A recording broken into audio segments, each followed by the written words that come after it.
हरि शरणम, हरि शरणम, हरि शरणम। हम शरणानंद जी महाराज की वाणी का सहारा लेकर चिंतन मनन कर रहे हैं। क्षेत्र है कर्म का, कर्म विज्ञान। कर्म में जो भी विजातीय तत्व आ गए हैं, जो भी समस्याएं आ गई हैं और उनसे कैसे निकले। पिछले सेशन में जो टेक्स्ट कवर किया था उसको दोबारा पढ़ता हूँ जिससे थोड़ा याद आ जाएगा।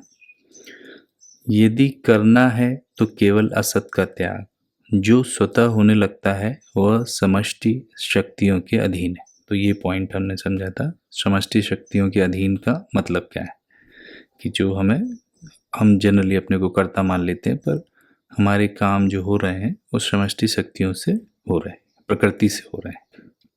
जो किया जाता है वह मिली हुई शक्तियों का उपयोग है। प्रत्येक साधक को प्राप्त विवेक के प्रकाश में अपने जाने हुए असत का त्याग करना है। जाने हुए असत का त्याग करते ही अकर्तव्य, असाधन और आसक्तियों का नाश हो जाता है। अकर्तव्य के नाश में कर्तव्य की, असाधन के नाश में साधन की और आसक्तियों के नाश में प्रेम की अभिव्यक्ति होती है। अतः यह निर्विवाद सिद्ध हो जाता है कि जाने हुए असत का त्याग ही साधक का परम पुरुषार्थ है। तो यहाँ तक हमने लिया था। आगे बढ़ते हैं। मिली हुई वस्तु, सामर्थ्य तथा योग्यता को अपना मानना अपना जाना हुआ असत है। अभी तक जैसे एक भूमिका बनाई और समझाया, हालांकि अपने चिंतन में हम लोग ने गहराई से जब भी जो पॉइंट लिया तो उसमें इवन आगे की भी कोई बात है वो आती गई कि मतलब अपना जाना हुआ असत वास्तव में क्या है, उसकी हम एक रूपरेखा समझ रहे हैं, उसका भाव समझ रहे हैं, उसके सेंटर में जो जो आवश्यक तत्व हैं वो समझ रहे हैं। पर अब स्वामी जी भी अपने एंगल से कि वास्तव में उनका जो गहरी से गहरी भूल है तो उनकी दृष्टि से क्या तात्पर्य है, सीधा उसको बताने की कोशिश की जा रही है। मिली हुई वस्तु, सामर्थ्य तथा योग्यता को अपना मानना अपना जाना हुआ असत है। मिली हुई वस्तु, सामर्थ्य मतलब हमें ये चीज़ मिली है, ये हम भूल जाते हैं, हम इस पे हक समझते हैं, समझते हैं हमारी उपार्जित है, हमारा अभिन्न अंग है, ये तो हमारा ही है, ऐसा जो सोचते हैं। क्योंकि वो कुछ समय के लिए बिल्कुल ऐसा लगता है कि जैसे पूरा हम जो सोच रहे हैं, कर रहे हैं, सब हमारे हाथ में है, हम बिल्कुल सर्वे सर्वा हैं, इस टाइप की एक फीलिंग आ जाती है। क्योंकि जिस ढंग से दी गई है, जितने प्रेम, जितनी व्यवस्था से दी गई है, बिल्कुल हमें अपनी ही लगती। जैसे किसी ने हमको कार दी तो जैसे उसने देखा कि हम बहुत बेकार ढंग से चला रहे हैं तो वो थोड़ा इशारा कर, देखो भाई थोड़ा हिसाब से चलाओ और डीजल पेट्रोल भी डलाओ थोड़ा तुम भी। तो जब भी कोई वस्तु कोई हमें देता है तो वो ये एहसास दिला देता है कि ये उसकी वस्तु है, पर हमें देने वाला सिस्टम जो भी है वो इतना उदार है कि उसने जिस ढंग से दिया है कि हमें लग ही नहीं रहा है कि हमारा नहीं है। तो उसके चक्कर में हम क्या है, हम ये भूल में, हम अज्ञान में, बेवकूफ़ी में आ जाते हैं कि जो कुछ है वो हमारा ही है। उस पर अधिकार भावना, उस पर स्वतंत्र अधिकार मानने लगते हैं। तो ये एक बहुत बड़ी गलती है, क्योंकि उससे हमारा अहम ठसाठस मजबूत हो जाता है और जो चीज़ हमारी नहीं है हम मानने लगें तो एक बेईमानी है। और उस बेईमानी के चलते बड़ा स्ट्रेस हो जाता है कि किसी ने मान लो हमें किराए पे घर दिया, किराए पे भी नहीं, फ्री में दिया किसी वजह से, और हम उसमें 2 महीने 4 महीने रहे और उसे हम अपना मानने लगे, तो उसके साथ तो नाइंसाफ़ी हुई जिसने दिया। पर मान लो वो इतना धनी है, इतना मजबूत है कि उसको कुछ फ़र्क ही नहीं पड़ रहा है कि आपने उसका घर घेर लिया। लेकिन अपने मन के क्या हाल होंगे ये सोचें हम। उस वक्त हमारे मन में कितना लालच सवार हो जाएगा, कितना पकड़ा धकड़ी और डर लगा रहेगा कि ये अब कुछ लेता है हमसे अपना घर तो हम, और उससे भी एक और डिग्री ऊपर चले जाएं कि हम भूल भी जाएं कि किसी ने हमें दिया है। वैसा हमारा हाल है कि शरीर, मन, इंद्रियां, योग्यता, सामर्थ्य ये सब हमें मिला है और उस मिली हुई वस्तु, सामर्थ्य और योग्यता को हम अपना मान रहे हैं।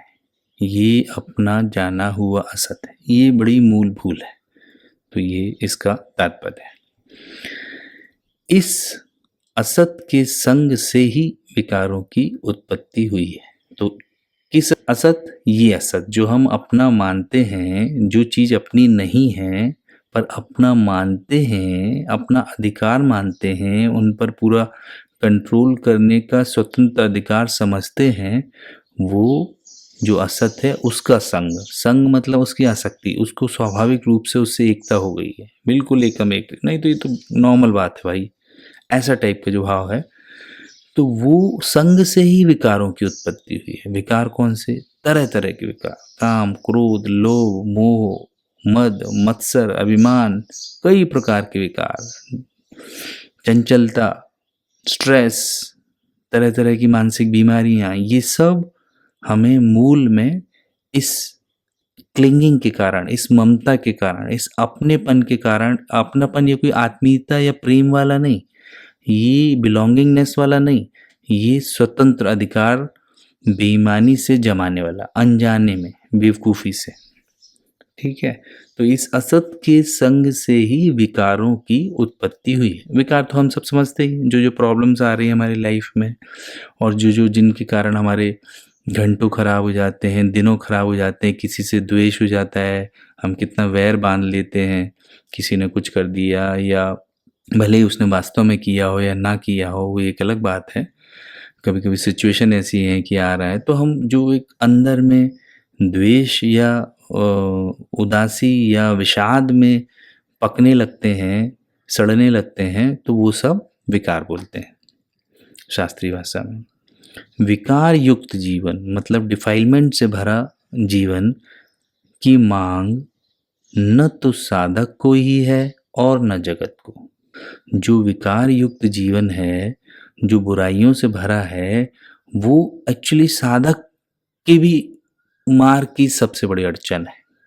कि साधक साधना करता है, सत्य को पाना चाहता है और जीवन अपना ट्रांसफॉर्म करना चाहता है, हल्का फुल्का प्रेम, मैत्री भाव, करुणा, इन सब से भरना चाहता है, तो उसके जीवन की भी अड़चन है और समाज की भी। समाज भी नहीं चाहता, परिवार भी नहीं चाहता, क्योंकि वो परिवार के किसी काम का नहीं रहता और उसके लिए बड़ी उपाधि हो जाती है परिवार के लिए ऐसे कोई व्यक्ति हो।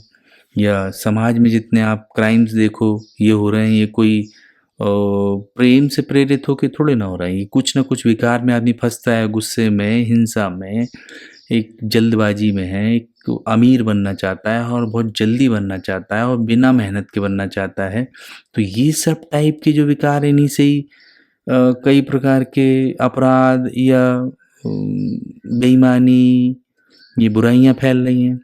तो इसकी मांग न तो हमें है एज ए साधक, न जगत को है, न समाज को है।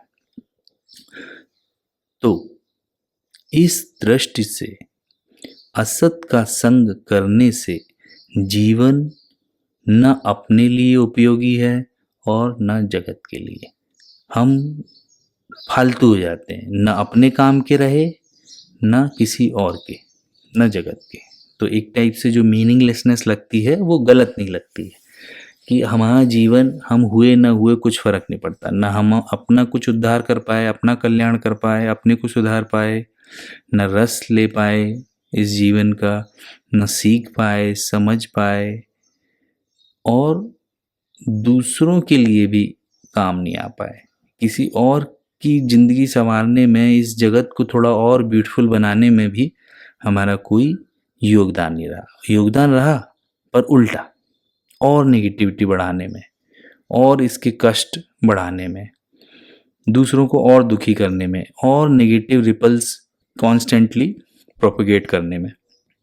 कि एक जो रेडिएशन है हमारे बॉडी से, माइंड से, ये मैत्री भाव, प्रेम, शांति, समता, इन सब का ना होके कॉन्स्टेंटली कुछ लाओ, कुछ खाओ, कुछ और मिले, और कहीं से हड़पें, या क्रोध का, द्वेष का, ये दुनिया बेकार है, कंप्लेन का, तो दुख वाले ही तरंगे हम दिन रात अपने मन से भेज रहे हैं। तो इस तरह से हम ना अपने लिए उपयोगी हुए, न जगत के लिए। अतः जीवन की उपयोगिता सिद्ध करने के लिए सत्संग द्वारा साधन का निर्माण परम आवश्यक है। तो इस लाइन का क्या अर्थ है कि जिंदगी में यदि हमें प्यास हो, हमें बुरा लगे हाँ कि हम किसी काम के नहीं हैं, तो उसकी उपयोगिता, जो हमें मनुष्य जन्म मिला है, उसकी उपयोगिता सिद्ध करने के लिए कि वो उपयोगी हो जाए, इसलिए हमें सत्संग के द्वारा, मतलब जाने हुए असत के त्याग के द्वारा साधन का निर्माण आवश्यक है। कि डेवलप हो हमारे अंदर साधन, वो पाथ डेवलप हो जिससे हमें सद्गुणों की प्राप्ति हो, या सद्गुण जो हमारे भीतर हैं बीज रूप में, वो पूर्ण विकसित हो जाए। ऐसा ये मतलब है साधन का निर्माण का। और सत्संग का ये है कि जो हमारा जाना हुआ असत है वो छूट जाए। और इस पर्टिकुलर पैराग्राफ में जो हमने जाने हुआ असत का एक एंगल देखा, और बड़ा गहरा एंगल है, वो है मिली हुई वस्तु, सामर्थ्य तथा योग्यता को अपना मानना। जी मिली हुई है, अपनी नहीं है, सदा के लिए नहीं रहेगी, कभी न कभी हम मरेंगे और यहाँ से विदा होंगे। तो ये थोड़े दिन के लिए मिली हुई है, हमें मैनेजर बनाया गया है इस सब का। तो हम उसका सही से मैनेजमेंट करेंगे तो प्रकृति का वरदान मिलेगा, आशीर्वाद मिलेगा, ब्लेसिंग्स होंगी, जगत जिसके काम आएंगे उसकी ब्लेसिंग्स मिलेंगी, प्रेम मिलेगा, शांति मिलेगी, नोचा झपटी हमारी टेंडेंसीज हैं वो नहीं रहेंगी, तो हमें शांति मिलेगी। तो ऐसा है। यहीं पे मेरे ख्याल से आज रुकते हैं। बढ़िया 2-3 बातें निकल के आ गई हैं, इनको सुने, चिंतन मनन करें। हरि शरणम, हरि शरणम, हरि शरणम।